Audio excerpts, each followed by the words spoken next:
For millennia, the Zertath had ruled the galaxy through terror and dominance. These crystalline entities were the ultimate predators, faster than light itself, capable of consuming entire civilizations in weeks, and utterly unstoppable.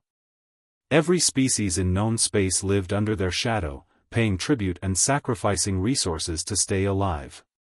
Then humanity arrived.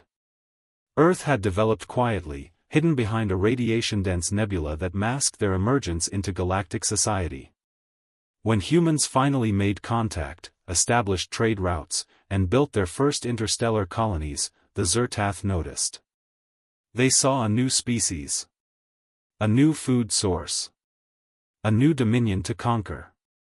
The Zertath sent an emissary to Earth's United Government headquarters. It arrived in a vessel that blotted out the sun, casting the entire planet into shadow. The creature that emerged was magnificent and terrifying, a being of pure energy contained within a crystalline exoskeleton, capable of moving faster than the human eye could follow. "You will kneel," the emissary commanded, its voice reverberating through every communication channel on Earth. "You will pay us 1/5 of your annual production. You will surrender 1 million of your citizens for processing. You will become part of the Zertath collective."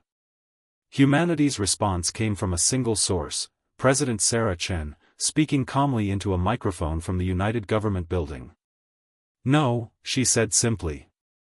The emissary paused, confused. It had never been refused. In its entire existence, across 1,000 years of conquest, it had never heard that word directed at it. "You will reconsider," it stated. "We will not," Chen replied. "In fact, I'm going to tell you something that should terrify you. You've ruled the galaxy through fear because every species you encountered were afraid of you. Humanity doesn't fear you.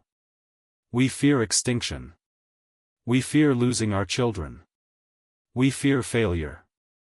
But you? You're just a problem to solve." The emissary attacked.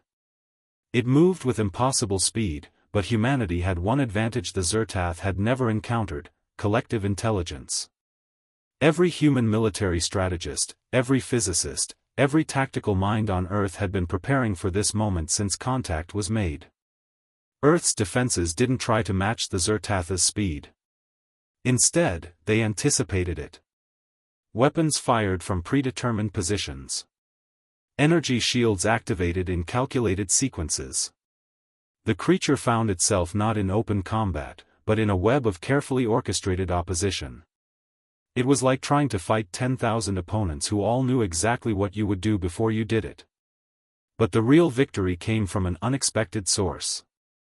Earth's scientists had studied the Zertath for years, learning their physiology, their weaknesses, their psychology. They had discovered something crucial: the Zertath were hive-minded, connected through a quantum entanglement network that linked them across space. They believed themselves invincible because they were never truly alone. Every member of their species shared consciousness with every other. Humanity hacked that network. For the first time in its existence, the emissary felt doubt. For the first time, it experienced isolation. The collective consciousness that had defined the Zertath for 1,000 years was silent. The emissary fell to its knees, confused and terrified. When the being recovered, it found itself surrounded, not by weapons, but by humans. They didn't kill it. Instead, they showed it something it had never considered: communication. Partnership. The possibility of coexistence.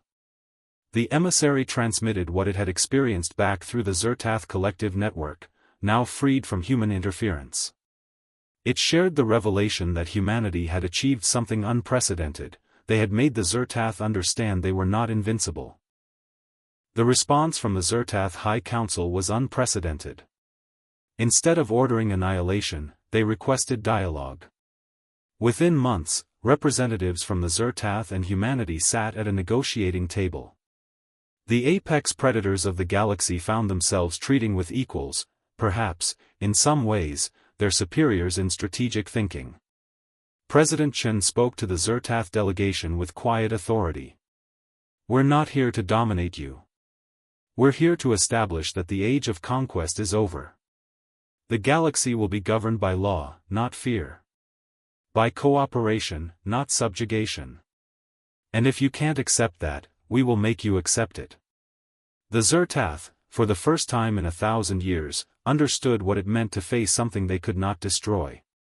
They could not dominate a species that didn't fear them, that thought 3 moves ahead, that turned their greatest strength, their collective consciousness, into their greatest vulnerability. Humanity had entered the galactic stage not with weapons of mass destruction, but with something far more powerful, the courage to say no, the intelligence to back it up, and the wisdom to offer peace to those willing to accept it. The age of Zertath dominance had ended. The age of humanity had begun.